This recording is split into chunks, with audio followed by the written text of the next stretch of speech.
Il fait trop chaud. C'est le retour des vacances, il fait extrêmement chaud. On va se remettre dans le bain. J'ai une liste longue comme le bras d'articles que j'ai mis de côté pendant que j'étais dans les vacances qui étaient potentiellement intéressants. On va démarrer doucement avec un article, vous allez voir, qui est assez intriguant. Tout simplement, pourquoi j'ai inventé la journée non binaire. On va parler de l'expérience de la personne qui a inventé la journée internationale des non binaires.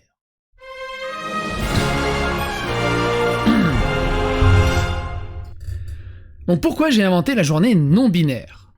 Et non, ce n'est pas Link the Sun. Il y a 10 ans, Katje Van Loon a écrit un article de blog appelant à la création de la journée internationale non binaire le 14 juillet.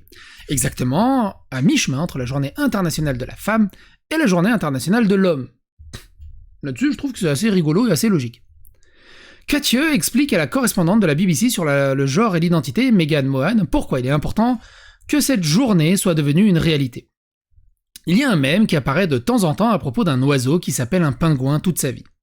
Un jour, l'oiseau rencontre un médecin qui lui dit « Vous n'êtes pas un pingouin, vous êtes ce qu'on appelle un cygne ». Le cygne est rempli de soulagement, du coup toute sa vie prend un sens. Alors, soit le médecin c'est un charlatan et il a juste récupéré un peu d'argent pour faire plaisir au pingouin, et non mais c'est bon t'inquiète t'es un cygne, tiens, un cygne là, sans contact. Et de toute manière, il faudrait que le médecin il consulte parce qu'il vient de parler à des animaux. Il y a un truc qui m'échappe dans cette histoire. J'ai eu mon moment de cygne en 2011. Étonnamment, elle n'a pas eu son moment de pingouin. Quand j'étais à la mi-vingtaine. Ma grand-mère venait de mourir et j'étais chez elle en train d'organiser ses affaires. Essayant de me distraire, au bout d'un moment, je suis tombé dans un trou de lapin en ligne et je suis tombé sur la page Wikipédia pour les identités de genre. Et c'est ici que je me suis radicalisé, que j'ai lu pour la première fois la définition de non-binaire. Dans ces paragraphes, j'ai découvert des personnes qui ne suivent pas les normes de genre binaire. Des personnes qui ont le sentiment d'exister dans un espace intermédiaire en dehors des définitions du masculin et du féminin. En gros, un jeu de rôle papier, c'est peut-être ce qu'on veut. C'est moi, pensais-je. Je ne suis pas binaire, cela a été moi toute ma vie, et je n'ai jamais eu les mots pour le décrire. J'ai commencé à pleurer. Je savais que je devais le dire à mon copain. Le théâtre était ma matière préférée au lycée. Tout m'a plu, même les charges lourdes à la fin des cours. Je serais désignée comme la fille la plus forte de la salle de théâtre quand on m'assignait de ranger les pièces lourdes du décor aux côtés des garçons. Alors j'étais là, déplaçant des accessoires avec les mecs, choisis, identifiées comme différentes des autres filles. Mais étrangement, c'était la seule fois où être différente était un point de fierté pour moi au lieu de honte. Pourquoi tu fais honte? C'est bien une fille grande. Je suis grand parce que ma grand-mère était plus grande que moi. Et je fais 1m88, mine de rien. Mon grand-père était plus petit que Bruce Lee. Du coup, je les appelais Laurel et Hardy quand j'étais gamin, c'était rigolo. Mais ma grand-mère, elle portait des troncs d'arbres comme ça quand c'était l'hiver et qu'il fallait chauffer la maison. Enfin, voilà, je vous parlerai un jour de ma grand-mère. Mais il n'y a pas d'avoir de honte d'être grosse ou d'être grande. Mais bref. Surtout quand il faut porter des charges lourdes. Et généralement, peu de personnes te fait chier aussi. Et donc, elle devait le dire à son copain. Non, j'en étais pas où. J'en étais où? Blablabla. Ah oui, à certains égards, j'étais comme ma mère. Les gens traitaient ma mère de belle femme, ce que j'ai réalisé beaucoup plus tard était conçu comme une insulte faisant référence à son manque perçu de féminité. Donc, sa mère, c'est-à-dire que tu donnes un compliment à une femme, tu dis que c'est une belle femme, c'est une insulte. Elle était une femme célibataire, avocate et éducatrice.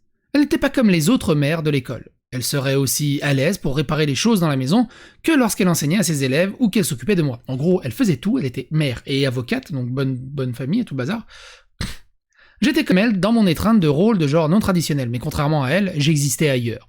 Ce n'était pas seulement que je ne me sentais pas fille ou que j'étais plus grande, mais plus grande et moins féminine, c'était plus que ça. L'étiquette femme ne me convenait tout simplement pas. Ayant grandi dans les banlieues de Vancouver au Canada, puis plus tard à Hawaï, vous avez noté, hein, c'est toujours le même archétype. C'est bonne famille, qui est assez aisée, un peu à gauche, à droite.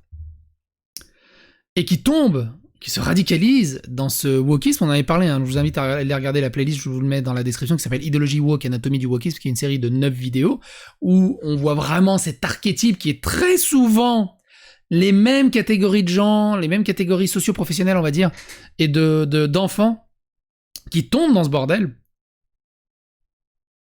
aux États-Unis surtout, et après en France, ils arrivent à, par mimétisme, ils se radicalisent et ils tombent dans le wokisme et ce genre de choses par mimétisme, parce qu'ils trouvent ça cool, et que c'est Internet et Twitter.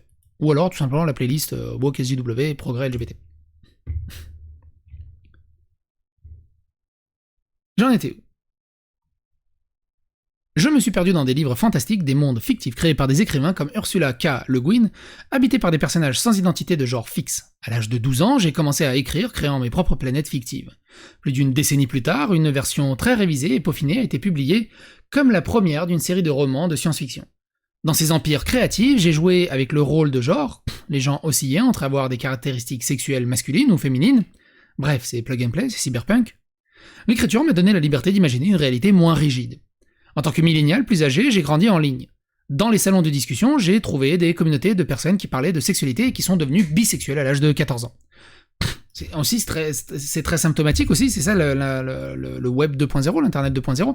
À mon internet, à trouver une personne comme ça, avec ces mêmes délires, et trouver un atome crochu, il fallait avoir beaucoup de chance dans la vie. Maintenant, avec internet, ils font des communautés de 100 000, de 10 000, 100 000 personnes, et ils s'enferment dans leur bulle, dans leur délire, et ils n'en sortent plus, quoi. C'est vraiment de l'obscurantisme. En ligne, et puis hors ligne, la communauté LGBT, vous allez voir, c'est très intéressant. Donc elle est bi, hein, elle fait partie de la communauté LGBT. En ligne, puis hors ligne. La communauté LGBT m'ont accueilli, alors que je m'ouvrais sur ma sexualité, et que je me sentais à ma place. Puis, dans la vingtaine, je suis tombé amoureuse de mon petit ami, Nathan. Cela a eu un prix. À mon avis, il n'y a pas de moyen plus rapide de se faire chasser d'une communauté LGBT que d'être une femme bisexuelle qui sort avec un homme. Et ça, pareil, j'ai pas compris. On a déjà fait plusieurs vidéos sur des témoignages de nanas bi qui sortent avec des hommes et du coup se font cancel, harceler, malmener. Mais des fois, ça va vraiment très très loin parce qu'elles sortent avec un homme. Donc en gros, chez les LGBT, t'as le droit d'être bi, mais pas vers les hommes. Du coup, tu dis, mais le B, il sert à quoi dans LGBT? C'est quoi? C'est bacon? C'est quoi? C'est laitue, gingembre, bacon, tofu? C'est quoi? Ça ferait un bon sandwich, ça, tiens. Les gens vous voient comme hétéro. Quelqu'un qui ne peut pas comprendre la lutte. C'est ça le problème aussi. Eux, ils sont dans une lutte. Il n'y a pas besoin d'avoir de lutte, mais ils sont dans une lutte. Par contre, ils arrivent à comprendre les hétéros. Mais ils le sont pas. Ça marche que dans un sens. Et soudain, les conversations et les événements ne vous incluent plus. Ils appellent cela le bi-effacement. Et c'est un phénomène très réel. Les invitations s'envolent, les groupes privés sont mis en place sans vous. D'après mon expérience, les gens comprennent encore la sexualité comme ils ne comprennent pas l'identité de genre. Personne ne comprend, de toute façon. Quand j'ai trouvé la page Wikipédia qui expliquait mon identité non binaire, Nathan a été la première personne à qui j'ai voulu en parler. Mais j'étais terrifié. Quand je l'ai vu plus tard dans la journée, je l'ai dit rapidement. Je ne suis pas binaire. Mais alors qu'est-ce qui change? Il a demandé. Je pourrais utiliser des pronoms différents. Ou porter un nom différent parfois. Je fais un peu comme je veux, quoi, c'est un jeu de rôle. Et il demande aux gens de les respecter dans leur nature les plus profondes, qui, eux-mêmes, ne se respectent pas eux-mêmes dans leur nature les plus profondes. J'en étais où? Il m'a demandé si j'étais transgenre. Étais-je en train de penser à changer physiquement d'une manière ou d'une autre? Ah, une lueur d'espoir pour monsieur. Tu vas changer? J'ai dit non, je ne l'étais pas. Oh. Oh merde. Oh, cet ascenseur émotionnel.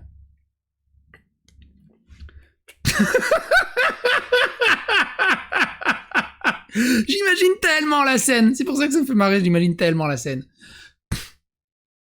Ok, je vais essayer de me souvenir de tes pronoms. Mais je ne suis pas très doué pour me souvenir de ces choses. Bah déjà, il se souvient qu'il sort avec elle. Nous avons tous les deux ri détendus, l'air entre nous moins tendu. Je lui ai expliqué à quel point, en grandissant, je m'étais senti considéré à tort comme cette autre personne, et maintenant j'avais un nom pour ce que j'étais, et immédiatement je m'intégrais un peu mieux dans ma peau. Nous sommes fiancés, peu de temps après, nous nous sommes mariés en 2015. C'est assez drôle, on dirait Nota Bene. Et Princesse Leia. Pendant plusieurs années, j'ai utilisé différents pronoms à la place de elle. J'ai particulièrement aimé zizir. En même temps, quand ça fait zizir, ça fait zizir. Qui sonnait doux et enjoué. Ça fait zizir. Il s'agissait de termes non sexistes. Je sais pas comment zizir ça peut faire non sexiste, il y a zizi dedans.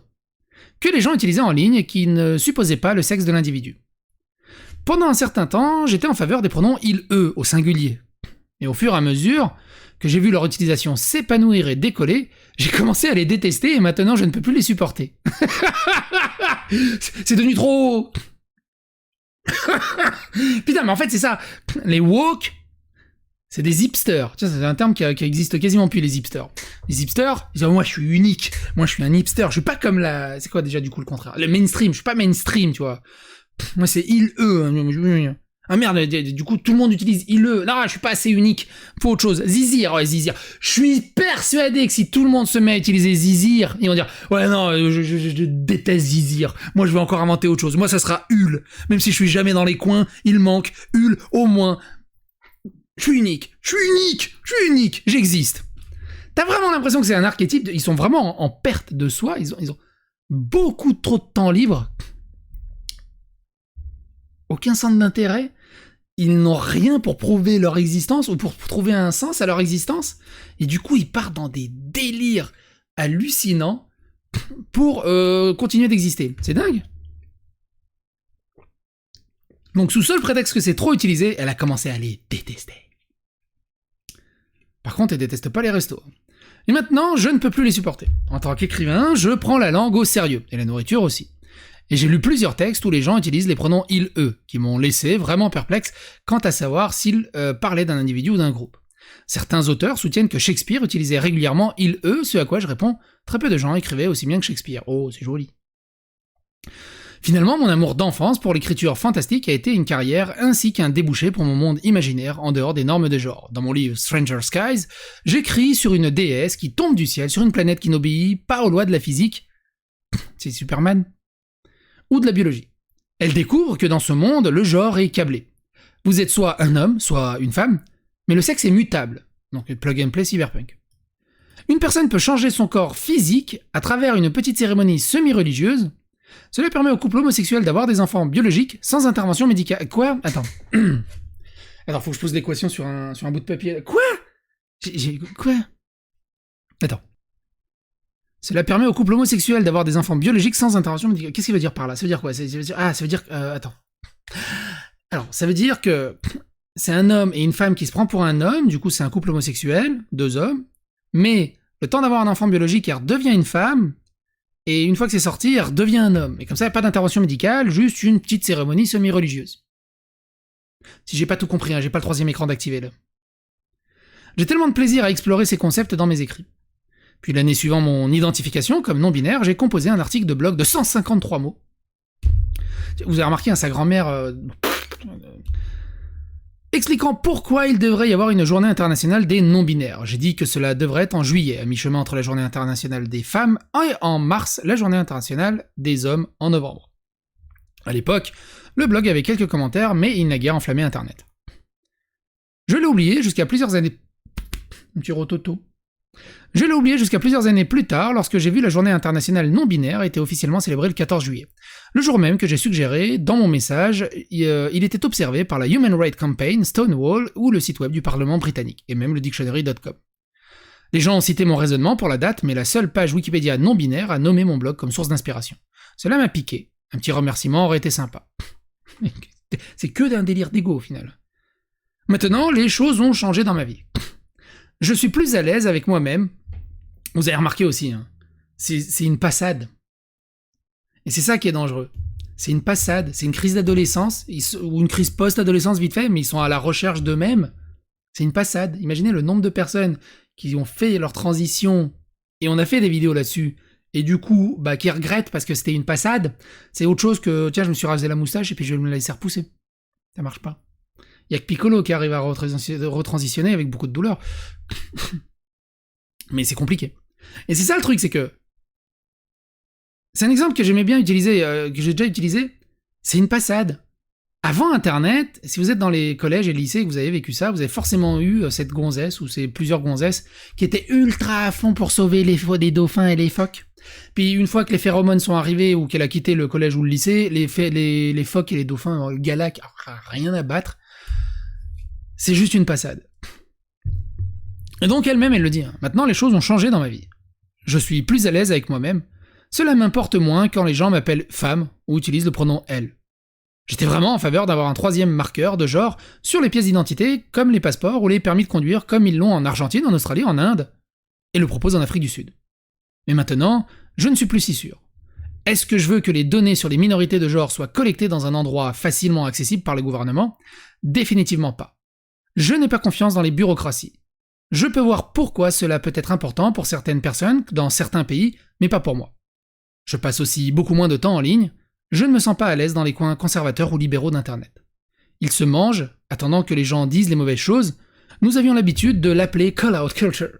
Mais maintenant, il n'y a plus de tête, c'est une bête. Et cela ne sert personne, et encore moins les personnes vulnérables qui veulent appartenir, mais savent qu'elles peuvent être mises de côté à tout moment, pour avoir dit la même chose. J'adore cette photo. J'adore cette photo, parce qu'avec tout ce que représente Starbucks et tout ce que, soi-disant, son idéologie et tout le bazar, elle cherche à lutter, à représenter, c'est tellement antinomique. C'est magnifique. C'est un peu comme les communistes qui ont des t-shirts Che Guevara. C'est génial. Révolutionnaire, pas communiste, révolutionnaire. Je veux imaginer ce que vous pensez peut-être maintenant. Si je ne veux pas de nouvelle carte d'identité et que je n'ai pas besoin que vous m'observiez, mais que vous observiez mes pronoms préférés, toujours zizir, à quoi ça sert d'être non-binaire ? Est-il vraiment important d'avoir une journée internationale non-binaire ? Oui, c'est le cas. Nous pouvons nous sentir invisibles dans un monde qui n'a pas encore complètement compris ce que nous sommes, mais eux-mêmes n'ont pas compris ce qu'ils sont et ils demandent aux autres de comprendre ce qu'ils sont. C'est un peu comme la religion. C'est facile de débattre et pendant des années sur des choses qui n'existent pas. C'est que tu te crées toi-même tes propres règles. C'est comme les religions. Il y a des débats pendant 2000 ans, 3000 ans, 4000 ans sur le dieu de machin et trucs. Et plot twist. Les dieux, ça n'existe pas. Et c'est facile, forcément, de débattre sur un truc qui est brumeux et que chacun y apporte son truc. C'est comme dire, c'est Batman ou c'est Superman le plus fort ? Et là, t'as Stanley qui débarque, arrêtez avec vos conneries. C'est le scénariste qui décide. Si tu veux qu'Yamcha batte Sangoku, il va y arriver. Il faut un putain de bon scénariste, mais il va y arriver. C'est donc agréable d'avoir une journée qui reconnaît notre existence. Parce que sinon, ils disparaissent. Faut-il que ce soit un jour où nous marchons dans les rues ? Non. Mais ce sera bien d'avoir des fleurs. N'est-ce pas sexiste des fleurs, du coup ? Je pense qu'être appelé non-binaire est important au niveau interne. C'est important pour moi d'avoir ces mots pour me décrire. Et savoir qui je suis me permet d'être plus à l'aise avec moi-même. En gros, se mentir à soi-même, ça lui permet d'être plus à l'aise avec elle-même. Je veux que les gens soient contents d'eux-mêmes, et si passer une journée vous aide à être heureux avec vous-même, tant mieux. C'est le meilleur résultat que j'aurais pu espérer de cet article de blog unique que j'ai écrit il y a 10 ans. Elle est cool l'histoire, mine de rien, elle est sympatoche l'histoire, je sais pas ce que vous en pensez. Et d'ailleurs, dernière question. Elle ressemble quand même un peu à Link the Sun, non ? Et c'est sur cette information dévastatrice que je vous laisse. Abonnez-vous, likez, clocher, partagez sur les réseaux sociaux, donnez votre avis, votre opinion, activez la cloche, et à bientôt pour d'autres aventures.